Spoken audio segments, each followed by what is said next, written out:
Alright mga kapatid. Hello mga students. Nagbabalik ako para ipagpatuloy natin ang ating mga video lectures. So sa video lecture na ito, it is simply an introduction to our process costing. And later on kasi pag-uusapan natin on a separate video lecture, yung isa, okay, actually dalawang methods of accounting for cost flows, yung weighted average at saka yung ating FIFO, no? But before we proceed to that discussions, pag-usapan muna natin yung process costing. Tapos na kasi tayo sa job order costing, di ba? So ngayon, dito naman tayo sa process costing. Kasi kung matatandaan ninyo itong slide na ito sa nauna kong video lecture, pag job order costing, ang pinoproduce, ang minamanufacture natin dito, heterogeneous. Pag heterogeneous, okay, hindi siya pare-parehas. Customs output, no? Custom outputs, okay? Samantalang, kapag process costing kasi tayo, ito yung homogeneous. Pag homogeneous, pare-parehas. Kung nagpo-produce tayo ng mga botelya, okay, o kaya naman bottles with water na, mga mineral water, pare-parehas yan. And it is placed in production by batch or continuous yung processing. Okay? And when we are using process costing, kinakailangan lang minamarapat, tama ba? Nararapat lang, okay, yun yung tamang term, nararapat lang na i-average natin yung cost because, pare-parehas lang naman yung ating mga produkto. Unlike kasi kapag job order costing tayo, hindi mo pwedeng i-average kasi magkakaiba sila. So, iba yung ating cost allocation. Samantalang pag process costing, we can provide, we can identify an average product cost na pwede mong i-assign, okay, sa lahat ng mga produkto at the same amount, okay? Kasi nga, magkakaparehas po sila. Okay, and that is why, as an introduction to our process costing, meron tayong tinatawag na unit cost. Okay, unit cost. Ano ba yung unit cost? Actually, hindi na po bago yung konsepto na ito sa inyo. Ina-apply naman po natin ito sa iba't ibang mga topics. Yun nga lang, let's say, in computing for the predetermined overhead, o di ba, ina-identify natin magkano yung lahat ng sabihin natin budgeted the manufacturing costs. Okay, our budgeted overhead costs. And then, i-divide natin sa budgeted capacity. Ano yung ina-expect natin na volume for the period, for the year. So, doon kumukuha tayo ng predetermined overhead rate, which is parang unit cost for every item produced. Kasi i-apply natin yun later on, di ba? So, when we are assigning cost, when we are getting the average cost, okay? So, sa averaging process, we have to get your production costs. We have to divide it dito sa ating production quantity para makuha natin yung unit cost per item, per quantity. Okay? Please take note of this concept kasi gagamitin po natin ito. Okay, now, pag-usapan natin itong production cost, yung ating numerator. Paano ba natin ina-identify? Okay, where do we get the production costs? Sabi dito, na-accumulate natin yung departmental cost in a single period. So, ito palang production cost, iniipon natin. Okay, ina-accumulate natin yung mga department costs in a single period, let's say for 1 year, no? Pag assuming na single product lang ito. Pero normally, halimbawa, batch processing, di ba? Pag batch processing, marami yung productions nito, homogeneous yung mga pinoproduce, pero by batches kasi magkakaiba sila. Kagaya ng ipapakita ko sa inyo later on. Okay? But simply, simply stated, for multi-product costs, okay? For multi-production, ang mga cost dapat i-accumulate natin by products. Kasi magkakaiba sila. Halimbawa, nagbebenta ka, nagpo-produce ka ng kandila. Diba magkakaiba pa rin yung mga design yan. Merong plain, merong mga scented, merong mga colored. Okay, yung pinaka-basic natin, pinaka-plain, yung plain white na mga kandila. May mga iba't ibang klase ng kulay, no? May mga iba't ibang klase ng sizes.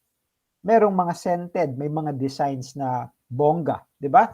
So, pwede natin ma-consider that they are separate products. Okay? So, by batch natin ito kina-classify. So, therefore, pag multiple production, marami yung produce natin, okay, yung cost, kinakailangang i-accumulate natin by products. Okay? Pwedeng gumamit tayo ng isang separate na WIP. Isang separate, no? Mali. Sorry naman, class. Okay? We can use separate WIP inventory accounts for each product. So, kung marami yung productions, marami yung mga product types natin, we can create separate WIP accounts, no? For every product. Or, o kaya naman, gagamit tayo ng isang single na WIP inventory control account. Parang kung ano yung ginagawa natin sa manufacturing overhead control. Okay? Iniipon natin lahat ng mga indirect costs instead na i-apply directly sa ating WIP account. Dito, pag multi-product, pwede tayong gumamit ng isang control account for WIP inventory. Okay? For every, for every products, pasok ito doon sa ating WIP inventory control account. Pero meron tayong mga detailed subsidiary ledgers. Okay? That contains a specific product information. O remember, ina-accumulate natin yung mga departmental cost na ito in one period. Yun yung gagamitin natin na numerator, the production costs. Okay? Now, yung denominator naman, which is your production quantity. Saan naman po ito galing? Okay? Kung ang ating numerator ay production costs, we are talking about peso value or dollar value or equivalent currency ng iba't ibang mga bansa. Pero sa atin, sa Philippine setup, gumagamit tayo ng Philippine peso. Or for classroom purposes, for examples, okay, US dollar. No? Now, pagdating dito sa production quantity, we are talking about quantity. Wala po itong peso value or dollar value, ha? Hindi po ito peso. Hindi po ito pera. Okay? It represents the total departmental production for the period. Gaano kadami? Yung volume yung pinag-uusapan natin dito. Nag-produce tayo ng 100,000 units. 100,000 products. 100,000 items. Or kung ano man yung ating unit of measure. Okay? In most production processes, eto, tandaan ninyo partially completed units comprise the ending WIP inventory of the previous period and become the partially completed beginning WIP inventory of the next period. Ini-emphasize lang natin dito na at the end of a production, okay, meron at meron diyang maiiwan na hindi pa kumpleto. Okay? So dahil hindi pa yan kumpleto, hindi pa natin yan itatransfer sa finished goods. Remember, pag finished goods, dapat tapos na yan. Wala na tayong aayusin dyan. Wala na tayong hindi na natin ito gagalawin. Magiging part ng production because finished goods na yan. Pag meron pang gagawin para sa produkto na yan, partially completed pa lang yan. Okay, that will form part of your WIP inventory account. Yun yung sinasabi dito, na partially completed units will end up in your ending WIP inventory from the previous period. Na pagpalit ng taon, pagpalit ng period, pagpalit ng buwan, yan yung ating beginning inventory. Okay? Na partially completed. At itutuloy yung production pag nag-resume na yung operations, no? At yun yung unang mabubuo. Okay? Normally, yan talaga yung unang mabubuo kasi naka-production run yan by batch, no? Production set. Okay? Process costing assigns costs to both fully and partially completed units by mathematically converting partially completed units to equivalent whole units. Please take note of this one that I highlighted in a different font color. Okay? For process costing. Kasi, paano ba natin ma-identify? Paano natin i-apply yung cost sa mga WIP ending, WIP beginning, yung cost ng mga hindi pa nabubuo, hindi pa nakokumpleto. Kasi normally, ang bilang natin sa mga units ay yung buo na. papaano yung mga hindi pa buo? How do we compute, how do we identify our WIP inventories, no? Madali lang yung raw materials bilangin, di ba? Kasi, halimbawa, identify natin ito per, tawag nito? Halimbawa, nagpo-produce tayo ng mga woodworks, no, furniture. Kunwari apply natin ito sa process costing kasi pare-parehas by batch ito, Hindi ito yung customized type, no, na production. So ma-identify natin yung mga materials na hindi pa ginagamit. Kung ano-ano mga klaseng kahoy yan, Okay? Tapos pag nabuo na yung produkto, separately identifiable din yan. Okay? Pag raw materials, madaling identify kasi kung magkano yung purchase price niyan, plus kung ano pa man yung mga inventoriable cost na na-charge doon, that is the cost of the raw materials inventory. Pagdating sa finished goods inventory, usually we can identify magkano based on our costing, no? Pero how about yung mga WIP inventories? Yung mga work in progress or work in process? So dito tayo nagkakaroon ng paraan. Gumagamit tayo ng mga pamamaraan para mabigyan natin ng cost itong mga ito. Kasi in progress, may naipasok na dyan ng mga materyales, nag-incur na ng labor, gumagamit tayo ng overhead, mga indirect materials, indirect labor, yung ating mga utilities and rent, insurance, taxes, kung ano-ano pa man na ini-incur natin sa production. How do we define the cost, So dito, ang sinasabi, for process costing, we assign the cost hindi lang doon sa mga fully completed na nalilipat sa finished goods, kung hindi, pati din sa ating partially completed units. We have to put up a cost on those partially completed products. Okay?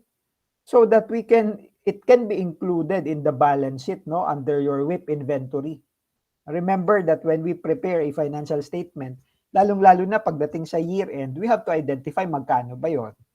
So dito, nagkakaroon tayo ng computation, mathematically converting partially completed units to equivalent whole units. Okay? So later on, pag-uusapan natin ito kasi dito ko i-introduce sa inyo yung tinatawag natin na equivalent units of production or your EUP. Kasi yung mga partially completed units, kino-convert natin ito sa pamamagitan ng mga mathematical computations para maging equivalent units siya. Okay? So, antabay lang kayo about yan. Now, papaano ba nagkakaroon ng difference yung process costing sa job order costing? Dalawang bagay po yan, Una, yung quantity of products, yung bilang ng mga produkto, Okay, yung dami or yung konti for which costs are accumulated. Pangalawa, yung cost object to which the costs are assigned. Okay? So ito 'yon, For job order, 'di ba? Kukonti lang yung quantity. Kasi nga mga customs made, customized, heterogeneous. Okay? May explanation nga doon sa libro ni Kina and Rayborn. I think parang napahapyawan ko ito before.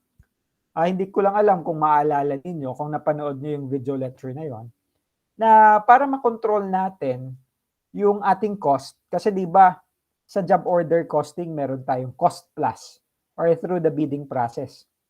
Kung nasa bidding process tayo dumadaan, okay, we have to estimate our bidding price, yung kumbaga yung sales price, magkano natin ito ibebenta. Okay, para ma-manage natin yung profit at hindi tayo overcharge ng mga actual costs. Sumobra doon sa budget natin. So, okay. So doon, para makontrol natin yun at ma-maintain natin yung ating mga selling price, yung ating bid price. So hindi tayo tumatanggap ng pagkadami-daming mga orders. Okay? Para nakokontrol natin yung cost kasi baka hindi din natin ma-meet yung yung demands. Ang cost object natin ay specific customers' jobs. Samantalang pagdating sa process costing, bulk production, maramihan, So in terms of quantity, madami yan. Yung cost object natin is by production run, by department. So yun yung difference nila. hindi lang about sa heterogeneous or homogeneous, ano, but in terms of the quantity, okay, yung cost object, yan yung difference nila. Okay? When we are talking of the production run by department, please take note of this one. Basahin ko lang para sa inyo, ano? Because companies manufacture several types of products each period, the costs assignable to each production or product type must be individually designated and attached to the specific production runs. Ito yung sinasabi natin kanina na for multi-product, we have to allocate, we have to assign the cost per production run. Production run costs are then assigned to the units processed during the period. Kasi halimbawa sa loob ng isang buwan, nakakasampung production run tayo. So we assign the cost per production run, and then kung magkano man yung na-assign natin na cost doon, i-divide natin sa number of units produced for that batch para makuha natin yung average cost, yung unit cost. Okay? So that's what we are talking about. Okay? Please let me know if you have questions. Kung may tanong kayo, comment lang po kayo. Okay? Para ma-assist ko, masagot ko yung mga tanong ninyo. Now, tignan po ninyo itong ating exhibit, no? The cost flows and cost assignment. So let's say from the processing department, gumagamit tayo ng raw materials, gumagamit tayo ng employee timesheets for the direct labor, and then we do adjusting journal entries. Kasi remember, your actual costs incurred are controlled. Nandoon siya sa manufacturing control account. And then at the end of the period, we have to apply, okay, i-apply natin. Kaya nga applied overhead. Okay? Yun yung dinidebit natin with inventory, kinikredit natin yung manufacturing overhead control account. Pero syempre, we have to allocate. We have to assign the costs according to their products. So kung tatlo yung product types natin, we have product A, product B, product C. O, yung kandila, yung mga dikolor na kandila na mahaba at maninipis. Yung pangalawang produkto ay yung mga medyo sosyalin na maliliit na mga kandila, Pangatlo yung medyo matataba pero yung plain lang siya, maliliit na matataba, Okay? Ito kasi yung parang minsan naka-glass ito, So medyo pare-parehas sila kandila. Yung base nila pare-parehas. Pero nagkakaroon ng iba't ibang batch run kasi mayroong mga maninipis, may matataba, may mga sosyalin, pero lahat yan kandila. So they are separate production runs. Now of course, when all of these are finished sa processing, it will be transferred to the packaging department for packaging. At syempre, mag-i-insert tayo ng direct labor. Okay, meron na namang additional mga overhead coming from the adjusting journal entries. Okay, so it will be adjusted. It will be assigned to the products. According to the products pa rin tayo. Okay, and then when all are finished, pag natapos na yung packaging, transferred na ito sa finished goods. So that is the time na pag na-transfer na yan sa warehouse, 100% completed na po yan. Product A, product B, product C. Now, for process costing, okay, hindi yan magkakaparehas. Kasi halimbawa, may mga machine setups na kinakailangan para specific sa production ng letter B, ng product B. Specific sa production ng product C. Magkakaiba yung labor nila dyan, So, may mga konting modifications, So, papasok din sa, let's say, yung overhead. Kasi, gagamit tayo ng depreciation. I-incur natin yung depreciation. Baka kasi sa product B, product C, may iba pang mga machines na ginagamit na hindi ginagamit sa product A. So, mas malaki yung overhead cost nila. Kaya, magkakaiba talaga sila ng magiging unit cost. Okay? So, I hope malinaw po ito sa inyo. Now, ito yung tinatawag ko kanina na equivalent units of production. Kasi, class. Okay? Although, yung equivalent units of production, pag-uusapan natin ito later on a separate video lecture, pag ginamit na natin yung weighted average, yung FIFO or the first in, first out. So, doon talaga natin ito sa sampulan. Pero dito, konsepto muna tayo. On the equivalent units of production. Nabanggit na ito kanina, di ba? On the previous slides. Kasi, syempre, pag continuous yung production, whether by batch yan or continuous processing, syempre, pag tumigil yung operasyon, meron diyang hindi pa buo.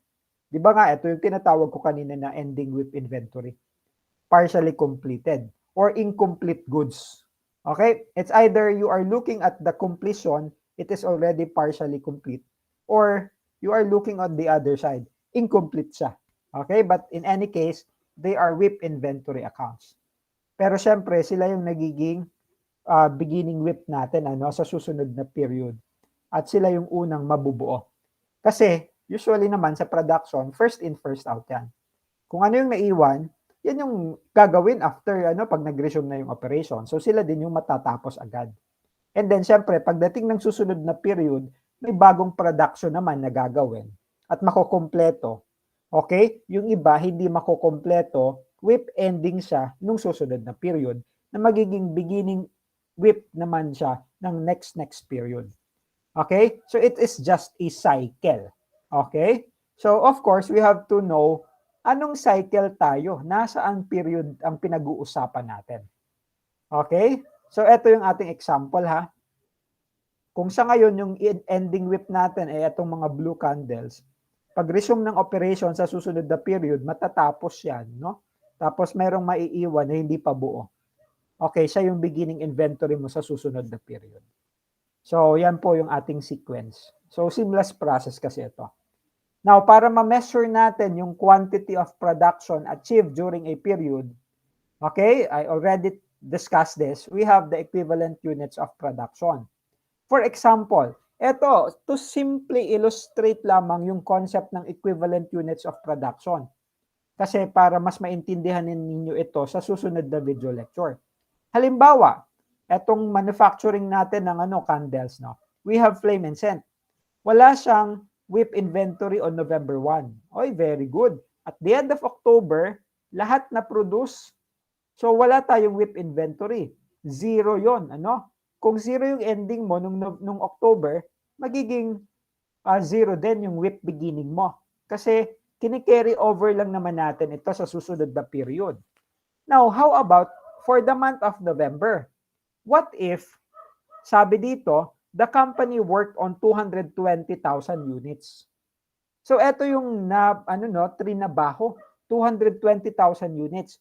Pero pag tinignan natin, kasi ito yung produce mo, ito yung trinabaho mo, placed into process, no? What if by checking 200,000 dito kumpleto, 20,000 hindi pa buo, partially completed. Of course, etong 200,000 units, ito yung cost of goods manufactured mo. Yung ita-transfer natin sa finished goods inventory. Pero sorry ang sabi ko, ito yung cost of goods manufactured mo. Pag in-apply natin, kung magkano yung cost per unit, no? Kasi ito units yung pinag-uusapan natin. We are, dito, no? Wala tayong info about the amount. Para pag minultiply natin, yun yung cost of goods manufactured. Meron lang tayo dito yung physical units. Pero kung 220 yan, ibig sabihin 200,000 units, kumpleto na, ita-transfer na ito sa FG, may natitira na 20,000. At sabi dito, 40% complete lamang daw ito. Okay, now, yung EUP natin for the period will be something like this. Okay, wala tayong beginning WIP, so zero yon. Kumpleto yung 200,000 units, so as is siya na 200,000 units. Pero yung ending, okay, please take note of this one. Yung ending natin is 20,000 units, pero dahil 40% complete yan, magiging 20,000 times 40%, we will get 8,000 for this one. At yun yung equivalent units natin for the ending inventory. Okay? I hope malinaw po ito. Pero tignan po ninyo, yung EUP natin is beginning inventory units completed, plus units started and completed, plus ending inventory units partially completed. Ibig sabihin, kung meron tayong beginning WIP, syempre yung units na nabuo, makukuha din natin yung equivalent units niya, plus yung inumpisahan ngayon at nakumpleto. Okay? Plus yung hindi pa nakukumpleto.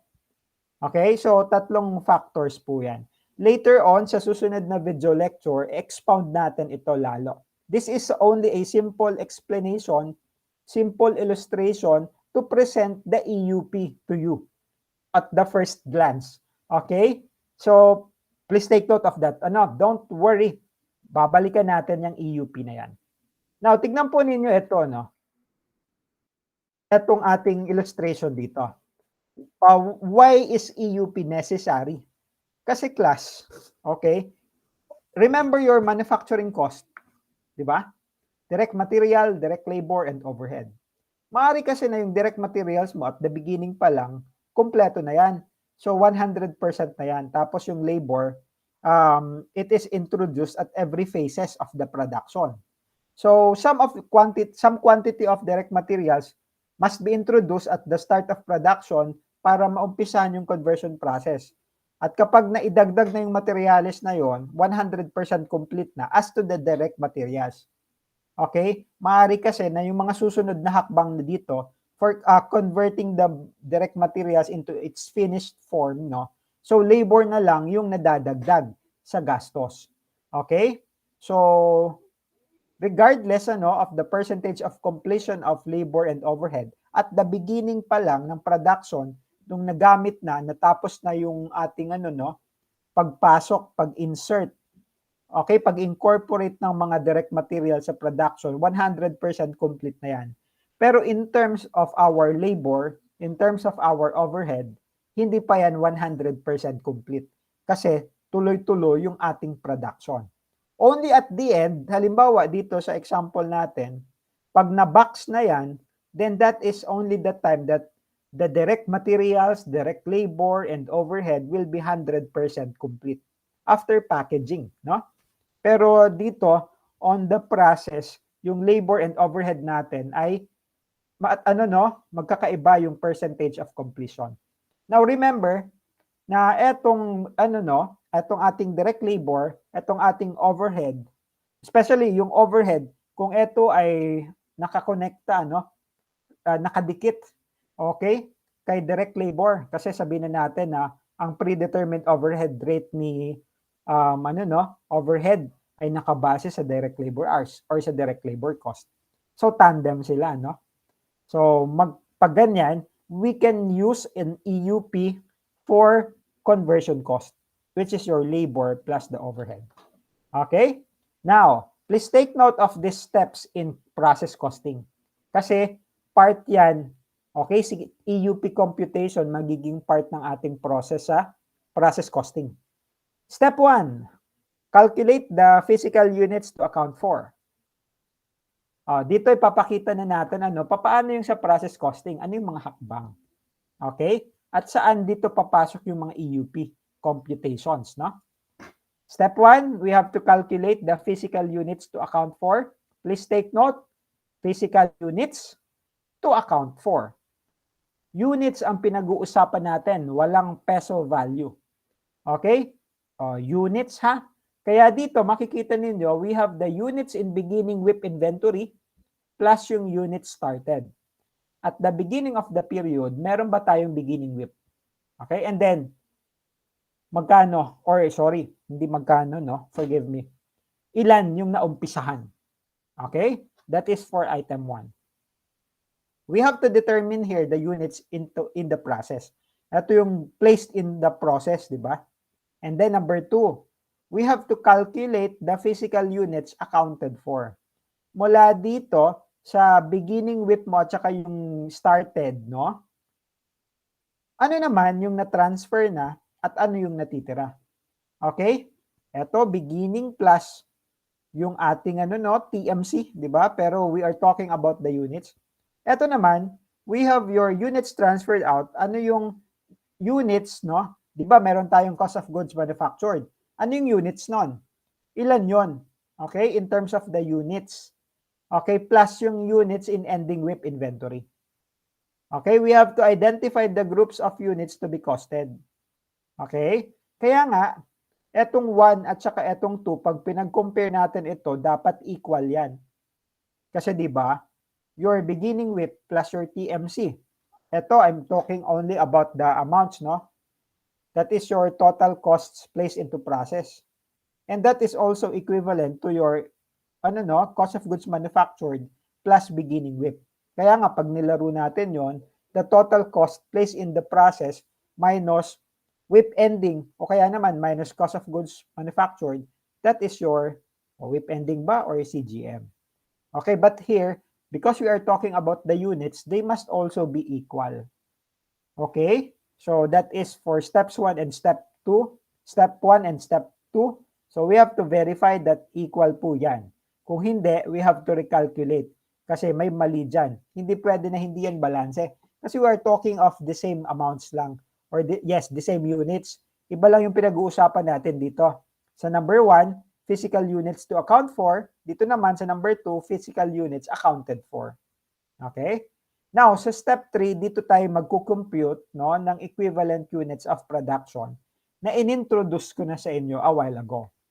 Dito natin gagamitin yung dalawang method, either the weighted average method or the first in, first out method.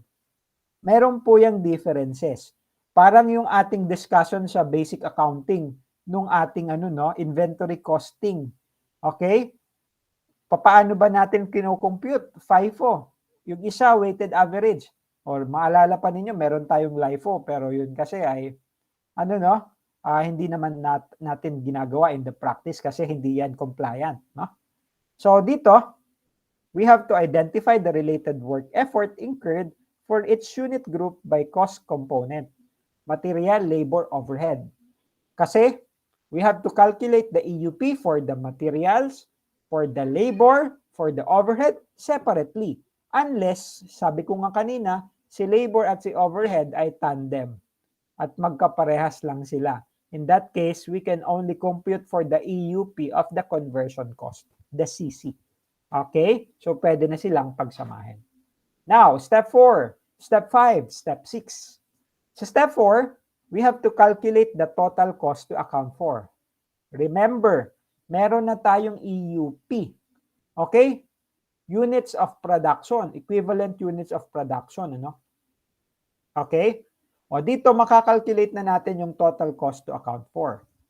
Dito hindi na units ang pinag-uusapan natin. Kanina units po ito. Okay? Ngayon, ito cost na ang pinag-uusapan natin. Dito total cost to account for para sa step 4, cost ng beginning WIP at saka cost ng current period. Sa number 5 naman, cost ng equivalent unit of production. Okay? So dito, we will be calculating the cost per equivalent unit of production using either the weighted average method or the FIFO method. And that is the time that we can determine, okay? Kasi makukompute natin yung equivalent, cost per equivalent unit. Ito units kasi pinag-uusapan natin, Ito yung cost naman. Kasi pag na-compute na natin yung cost for equivalent units of production, mai-assign na natin yan doon sa transferred out, yung finished goods, Tapos, yung matitira, which is your WIP inventory at the end of the period. And we have to verify that step 4 and step 6 are equal. Para ito, itong step 4, tapos itong step 6, dapat equal po ito. In the manner that step 1 and step 2, in terms of the unit, should be equal. Kasi dito, cost na ang pinag-uusapan natin. Okay? So, I know it may be a challenge for the first time that you have to study it. Pero balik-balikan nyo na lang po ito, Or, syempre, meron naman po kayong reference material dito. So, you can check it out para mas maintindihan ninyo kung mas sanay kayo na magbasa. Okay? But for this video lecture, hanggang dito muna tayo, class. And I hope you learned something from this explanation. Okay? But if in case na meron kayong mga katanungan, mga kapatid, comment lang kayo sa video lecture na ito, para kayo ay masolusyonan. Okay? So hanggang dito muna tayo. I'll see you around. Bye-bye.